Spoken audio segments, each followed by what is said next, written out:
Hey, what's up, everyone? Welcome back to the Fat Muscle Project podcast. I'm John Gordon, your host. Got Jason Wells in the house. Jason, it's after Thanksgiving. You're not fat, man. What happened? Oh man, I tell you what, I followed the protocol, man. We've been working together for 6 years, Yeah, roughly, and we talked about this was the first holiday that I haven't been in a deficit. We've always been in a deficit of dieting or prepping for a show through Thanksgiving, and usually we end it on like Christmas Eve. So really, this is the first time that I've actually got to follow the protocol, and it was pretty cool because I'm exactly the same weight I was pre-Thanksgiving.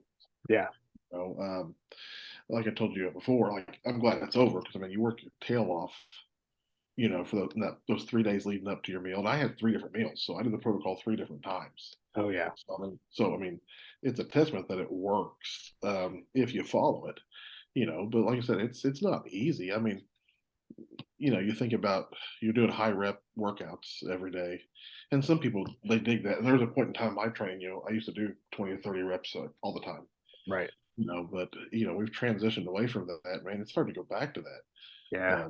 for a week, and then doing a hit every single day for a week was not the most enjoyable thing in the world. It's But hard. It's hard, but you didn't get man, fat. I can honestly say it's the first time, and this from working with me for so long, that I did not freak out, Yeah, stress about a meal. Like I actually just enjoyed it.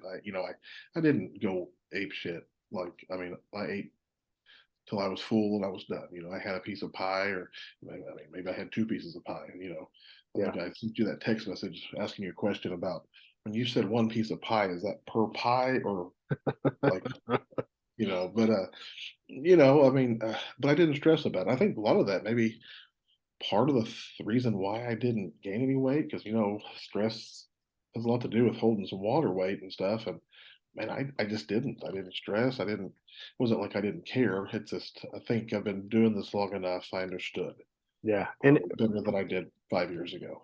for people listening, if you go back, this is episode 6 that you're listening to now. Episode 5 was our podcast right before this. We've got Christmas and New Year's coming up. We go over basically a protocol on how to deplete leading up to big holiday meals and events so you can just eat and be with everybody and not really worry about gaining fat. And like Jason just said, he had 3 different Thanksgivings and he didn't gain it all. Your Monday check-in came, and I think you were like 205 or something. I could have added food for you because we're in the off season. That's Right. how well it worked for you, and you stuck to it. But um, yeah. So as far as me, I know that's kind of your last week in a nutshell. Yeah. Right now, we're getting ready to drop this. It's the last day in November. I'm going to drop it tonight as soon as we're done, either or tomorrow. We've got our big. You can see behind me. I'm at the Fat Muscle office if you're watching on YouTube with all the supplements and stuff back here. Tomorrow we start the Fat Days of Christmas, and that's literally it's like the 12 days of Christmas, but we do 7 days, and every single day is a different special, and we try and make those really big specials to where they save people money. That it's not a bunch of gimmicky shit. Like it's our way to kind of give back. So the first day we're knocking off all of our brick by brick whey protein down from $57 down to 49. So if you like the chocolate caramel or cinnamon or whatever flavors you like, we've Man, got a whole bunch it's a of them. great deal. Yeah, saves you about 7, $8 a tub. So it's a great time to stock up, and that will be day one, and then that will end, and then day two starts another one, and then it culminates in the final day. We're going to give away an $800 gift card to the online store. So that's gonna it's a big deal. We try and give back, and it's a big money generator. So it just helps everybody out. But speaking of giveaways, we've got one today. So we've told you guys leave those reviews, and man, we have all 5-star reviews. So we haven't stunk the joint up and we're getting there. But I do want to announce our first winner. We're going to give you a $200 Fat Muscle gift card. Just see the show notes, send me an email, or Jacob's email's in there as well. But the first person, and I don't know how to say this name, this was on the Apple Podcast reviews, is the one this one came from. It's Wiped, or WEIPD. That probably stands for something in police department or law enforcement or something, but WEIPD left the review on 9/22. If you guys go look, and this was just a random thing because we pick out of everybody, you just pick one name out of the hat. So this was our winner. I don't know if it's guy or girl, but thank you very much. You've just won a $200 gift card to our store. So you can buy all the protein you want. You can use it during the fat days of Christmas. You can use it whenever you want. So congratulations. And guys, keep leaving those reviews. All you have to do, you can pause what you're listening to right now and leave a quick review. You can just, give it 5 stars if you want, and then you can write something, John, Jason, or Austin. It doesn't matter. It literally take you 15 seconds, and you could win a $200 gift card. So we're gonna be doing more of those in the future. So get those reviews up. Um, but yeah, man, we're getting ready to head into December, and we get a lot of questions, and that's what today's episode's on, Jason. Between me and you, every day is questions because I've got clients email me, so do you, but you've also got 2 gyms that you're running. You're getting a lot of social media. We both get DMs there. We got 4 really good questions here, man. So if you want to kind of take the reins, this will be your baby today. All right. Question number 1 for listener. What's your minimum recommendation for water intake for men and women? And how do we know how much to drink? This is a question a lot of people won't think. It's not sexy. It's not fun to talk about. It's actually really important. I'll just give my general recommendations for men and women. When I send them their plan, for example, I put on there for women, drink 3 to 4 liters at a minimum. And that's basically a liter is a quarter of a gallon. So if you drink 4 liters, that's a gallon. And I tell women to drink 3 to 4. Now, if a woman weighs 120 pounds, she drinks a gallon of water, she's probably going to pee all day unless she's super active. But 3 liters, 3/4 of a gallon seems to be about right for most women. Unless you're somebody that sweats a lot, you're outside a lot, then you need to drink probably a gallon. And guys, I always say get a gallon minimum, between 4 and 6 liters. So I know for me, if I drink a gallon a day, I'm peeing nonstop, but I'm not very active. So I'm not someone that's going to drink 6 liters, for example. I'm going to drink that 4 range. So that's just kind of my general recommendation. Jason, where do you sit with your folks? Man, mine's pretty much spot on. I look at their activity level. My clients are so spread out from, I have diet clients that don't even work out. They're just doing on 30-minute walks a day because they got a medical reason why they can't, or back issues or whatever. So I look at it from that standpoint. Usually those people, 3 liters. If they're going to the gym, they're pretty active. For a female, 4 liters. Men, I say, a gallon, a gallon and a half, regardless. I know, I've I've religiously done a gallon a day for 6 years, and there's a lot of benefits to it. So Yeah. Yeah, you've got one of those big stainless steel gallon jugs I know that you carry yeah, around. We sell those on our website, not trying to plug them, but they're ice shakers. They're really, really good. We've got half gallon and gallon. You got it right there with you. So if you're looking on YouTube, you can see that. Man, that'll keep your water cold that one will probably keep it cold for like 4 days. So man, this keeps the ice for about 4 days. yeah. So other things that people need to consider when it comes to water, here's the thing. Here's an easier way to look at it. Measure your water intake, and if you're peeing and it's straw colored, that's about right. If it's dark yellow, obviously you need to drink more water. Unless, some multivitamins will have that, will make you pee kind of a weird yellow color. But I'm telling you, like orange is dehydration, like you need to drink more Right. water. But if you're peeing and it's pretty much straight clear, you're you're not going to overhydrate and hurt yourself unless you drink a ton in a short amount of time. So I like to kind of aim between kind of more of a clear to a light straw colored. It seems to be Mhm. about right. And if it's clear and you're peeing every 15 minutes, that means you're drinking too much, or you need to up your salt intake. And that'll be a topic for another episode. But I mean, you drink about a gallon a day, you work Mhm. out for a couple hours, you're constantly moving from store to store. You're not outside like sweating your ass off in a shop or No, anything, but a gallon seemed to be about right for you, or a gallon and a half. yeah. And here's the deal, you talk about, how many times you're peeing a day. Mine fluctuates, along with kind of what I eat, like with the salt, if I'm heavier salt, lighter salt, you can tell there's, I used I drank a little bit extra through the holiday season Mhm. just to help with the bloat. And, so obviously I peed a lot more than I was normal, but that's to be expected.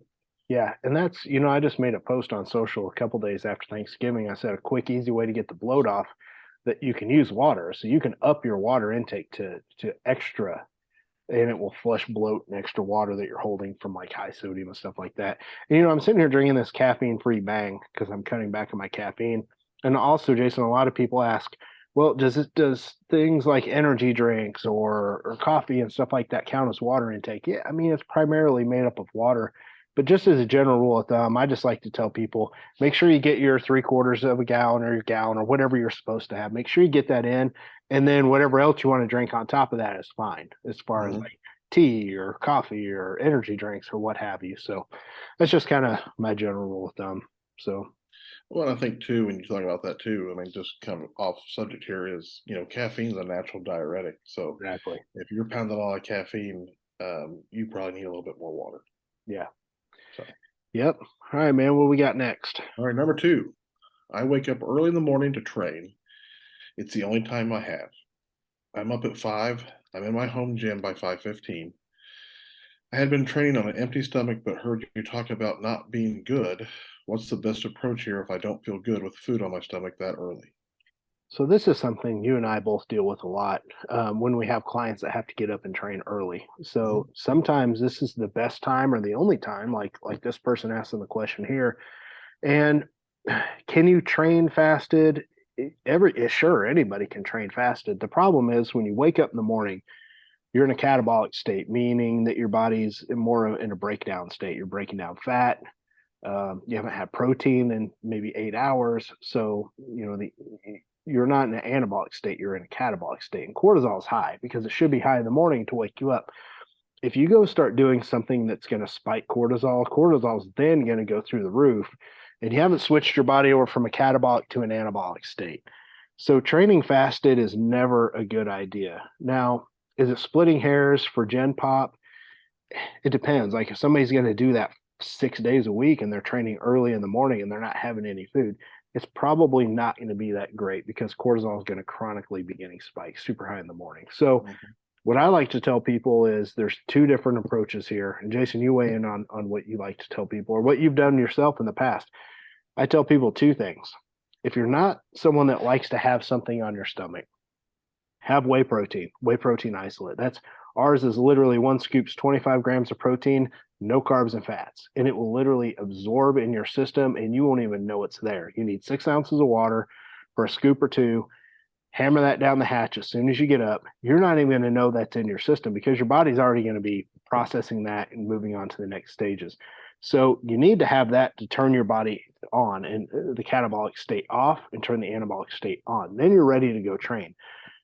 As far as carbs, you have carbs stored in your liver and your muscle. So you actually don't need to eat carbs right before you work out because it's going to take time for those to digest. So could you have super fast carbs before? You could, but this person says they don't like to train with food on their stomach. So I recommend a whey shake right out of the gate. And then there's other methods that you can use. You can have EAAs, which is essentially it's damn near as good as a whey protein shake. It's all the essential amino acids plus BCAAs. You can have that and sip on some carbs while you train. So at least then you're turning your body onto an anabolic state and you're giving some carbs. Carbs help knock cortisol down. They help fuel your workout and they help give you energy and help you perform. So the other answer would be to skip the whey shake and just start with the AAs and the carbs during your workout. Those are two methods. But Jason, if you had to do it tomorrow, which way would you do it?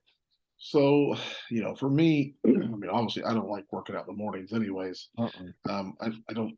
I like to have at least 2 or 3 liters of water, a couple of meals in me. That's where I feel the best. But I mean, if I had to, I mean, I've had to get up early in the morning and go work out. 4 or 5 o'clock in the morning. Um, I'm a whey isolate and like a cream of rice because it doesn't set in my stomach. But usually by the time I eat it here at the house and by the time I get to the gym, it's it's already kind of absorbed into my system. Yeah. Um, if you're getting up at 5 and you're in the gym by 5:15, I could see where maybe that would still be sitting there. So whey isolate would be great. My clients, I tell them the same thing, at least a whey isolate or EAAs with, I tell them to get some kind of powdered carb source to throw in there with it. We have our Intraformats. There's other products too, but like dump in there and drink it while you're doing your workout. At least get something in you that's going to, like you said, get you back into an anabolic state, not a catabolic state. Yeah. Training in the morning's tough because we go back to the first question is water. Um, training early in the morning without enough water to hydrate your muscle cells is a dry muscle is a muscle just waiting to tear. So if the chance of tearing something or getting injured is much higher in the morning when you haven't hydrated yourself. But I know sometimes people just don't, they just don't have a fucking choice. So that's what you got to do. So I would recommend some salt too with that shake and some fluids before you train um, to at least help your muscles contract and do what they need to do. So water and salt before, but I mean, if you only got 15, 30 minutes, there's only so much you can do without that sitting on your stomach. So Right. good question there. What else we got? All right, man. This is a question about whey proteins. Post workout, is whey isolate best or is a blended protein okay? You know, this is an interesting question. This goes back decades and decades, and I can tell you what the research says. For a long time, I always told my clients you need to have a fast acting whey isolate post workout. And that still stands true. Like that will always, always, always work because it turns on protein synthesis and repair immediately and it's fast. However, there are blended proteins that will work, but the best ones have a whey isolate as one of the main ingredients, one of the first ingredients. And I know, and this isn't just a, we've got a whole bunch of blended protein flavors over here, and this isn't just a plug those because there's others on the market. But when you look at some kind of a blended protein that has like casein in it or egg and all these different things, you need to make sure the first ingredient is an isolate. Can you get by with a concentrate? It's pretty fast, but when you start seeing a lot of concentrates as the first ingredient, you're going to see a lot of bloat. So we put ours as whey isolate first, concentrate second, micellar casein third. So then you've got three different digesting ways, or three different digesting proteins in there, two pretty fast and one pretty slow. And the research has shown that when you turn on protein synthesis, when you have whey protein, or protein in general. When you have whey, it turns it on and it's fast. But it also shuts off if it's just a whey isolate after about 90 minutes. If you add a casein to the mix, it helps extend that out for another 2 or 3 hours. Kind of like having carbs with whey does. And I've talked about that on other podcasts before. So both work, but if you have a blended protein, you can have that. You don't necessarily have to have a meal as fast after you have that post workout shake. So for me, I'll just be honest, all I've been doing is having our blended proteins because our new apple pie is freaking my Let's favorite. go, That's man. all that's all I Yeah. do. I do that pre and post workout. Zero bloat, it digests really fast, and I can just have that and some carbs and I don't have to eat for 3 or 4 or 5 hours. So either one will work. It really just depends. Um, Jason, we've had some pretty tough blended proteins that we've both tried. Um, Talk about what you feel like because you're a guy that used to battle bloat. So having Yeah. something after a workout or before a workout actually is going to be crucial. So, really, I mean, I am a creature of habit. So my pre-workout is a meal, but I eat about an hour and a half, 2 hours before. It's probably my biggest meal of the day. It's usually 45, 50 grams of protein, and right now it's probably 80 to 100 carbs. Very low fat. But it works for me. Post workout, man, I'm a big believer in the isolate. That's just what I've done for 6 years. It works for me. Um, like you said though, like it's usually as soon as I'm done working out, I make a shake and I drink it probably before I leave the gym. I get it in my system, get it going. And by the time I'm home, like I said, an isolate's going to go through your system pretty quick. Within about an hour, hour and a half after I get home, I'm time for a meal. Yeah. So then I eat a meal. But Yep. that's when I hit my carbs. I don't actually take a carb with the whey isolate. I just drink the isolate by itself and then eat about an hour later. Yeah. I've done that many times. It all works. I think if you're listening, the general rule of thumb is if you've got a whey isolate, go ahead and have that, and then have a meal an hour later, or have a whey isolate and some carbs after workout. But if you have a blended protein, in the way that I described it, you can have that and some carbs post workout, and you're going to be good for 3 or 4 hours. Then you can eat Right. your next meal. So really, you just got to think about how it extends out. Um, so I yeah, mean, it gives you a good option on depends on how your day plays out. yeah, Usually when I get done at the gym, my day's pretty much over. So, it's not a big deal for me to go home and fix a meal. But um, there's times when I have done a blended protein.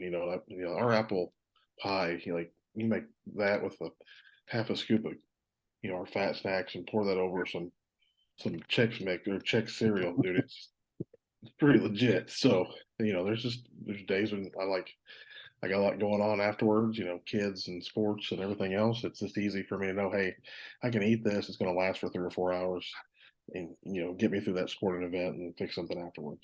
Yeah. Um, all right, man. This is our All right. last one. Yep. It's our favorite topic. All right. I don't feel pre-workout or coffee as much anymore. What's your protocol for cleaning up receptors so you feel it again? So, like I said, if you're watching on YouTube, you can see I'm drinking a caffeine-free Bang. This one's black cherry vanilla. You can get those on Amazon because I like the taste of these drinks, right? I wish Monster made a caffeine-free one. That's all I drink, and I'd never touch caffeine. The thing is, a lot of us we like pre-workouts, we like sugar-free Monsters. Some people like Bangs or Rains. So what happens is over time your receptors start getting so used to high caffeine intake that you don't really feel a pre-workout or a Monster or a coffee like you used to. So what do you need to do? You up your intake of caffeine so you feel it more. And then what happens over the next couple months, your receptors start to shut down because you're beating them to death. So then you have to drink more and take in more, and it shuts the receptors down more over time, and finally get to the point where you just don't feel shit. And then you feel like shit. And we just did an episode of on adrenal fatigue with Lacey Dunn over on our sister podcast, Elite Physique University, that I run. And we go into detail on that here, and we don't have time for that. But my point is, if you abuse high caffeine for too long, your adrenals will give out. Some people are a little more resilient. I know, Jason, you've been drinking high caffeine for a while and you're pretty resilient to it. I'm the type, if I have it too long, it burns me out and I feel really, really terrible. So, um, where are you at right now on your caffeine intake as far as like, and Well, then we'll talk about I've what got we do to cut it back. yeah. So right now, and this is still high for a lot of people.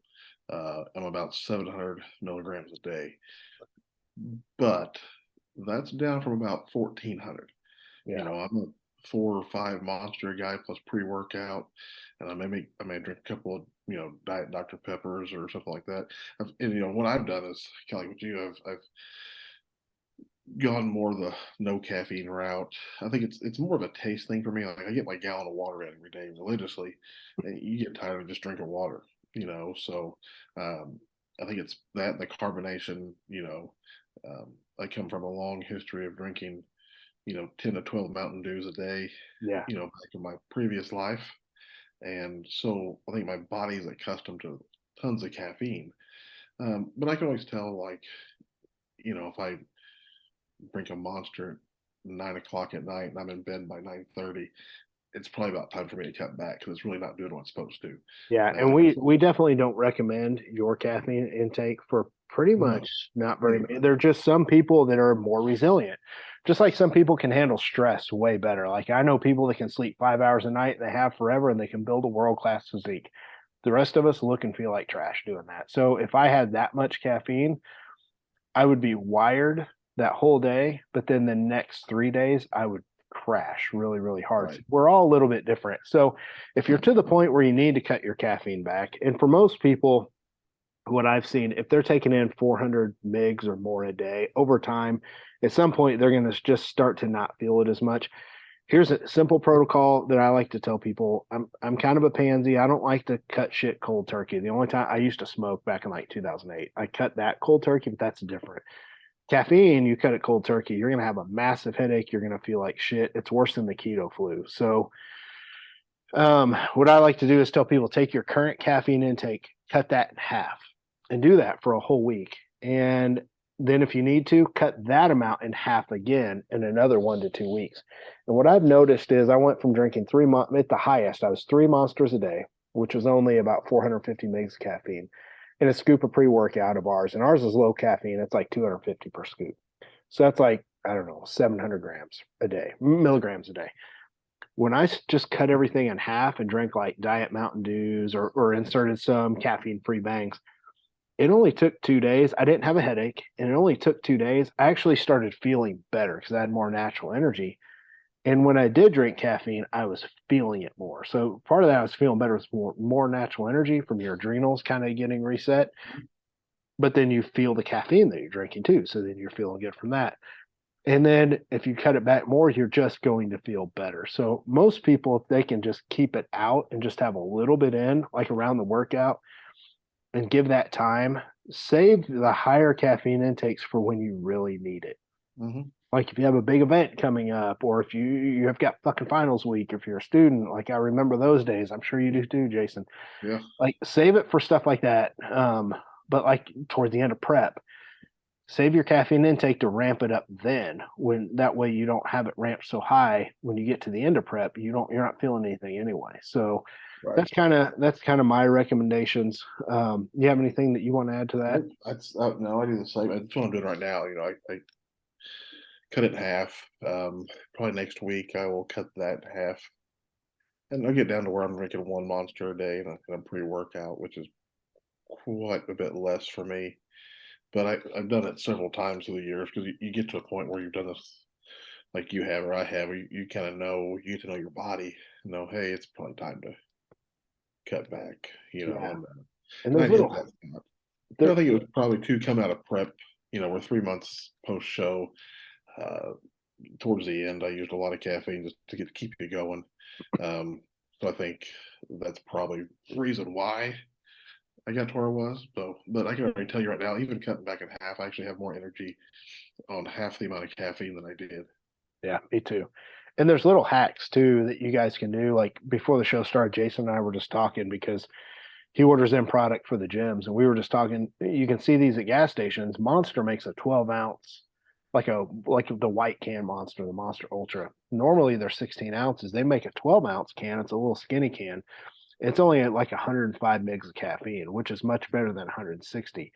So I know one thing I did was I bought some of those from the gas station, and instead of drinking a regular Monster or whatever energy drink was around, I just drink one of those, and I'd have maybe one or two a day, and that was my caffeine intake at all, just for the day. And I was down to 200. So that's a nice, easy little hack. If you're a coffee drinker, you can do half decaf, half regular for a while, and then move on to all decaf. I don't think I've drank caffeinated coffee in, I don't know, years. So I really just kind of do decaf. But for the coffee fiends of the world, do half decaf, half regular, and that Mhm. will cut your caffeine in half. So Oh yeah. it's gonna taste the same.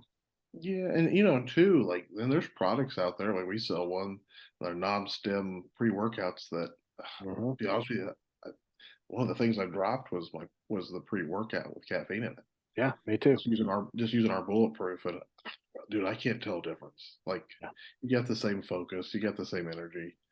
Um, so that was a huge one, for me.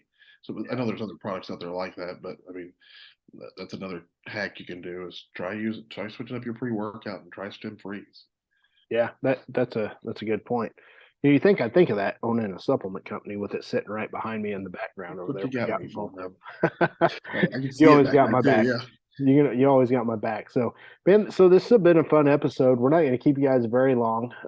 Our next episode, we're going to have a guest on. We're going to have Cliff Wilson on, good friend of mine, one of the best uh, diet coaches in the world, essentially. So Cliff spent a couple years. He was down and out. He got pretty sick for a while, but he's on the upswing, and he just had the biggest year I think of his career. And he's got some great knowledge. So I'm excited to get him on here. I also want to let you guys know we have the Fat Muscle Academy coming in January. So start watching for that. We don't have any information out yet, but we will be releasing a flyer. So if you want to attend a seminar, it'll be in Springfield, Missouri. Price will be cheap. It's only 99 bucks. You're going to see myself speak, Cliff Wilson speak, Dr. Pete Fitchen speak, and Ryan Irwin speak. Plus, we'll have a Q&A panel with people like Jason and Jace and others. Wesley will be on the Q&A panel. So it'll be fun. It'll be an all-day event. So stay tuned for that. But Jason, if you don't have anything else, man, I think we shut it No, I'm down and we good. get ready to tackle December. Yes, sir. All right. For myself and Jason, we're out of here. See you guys. Thanks, guys.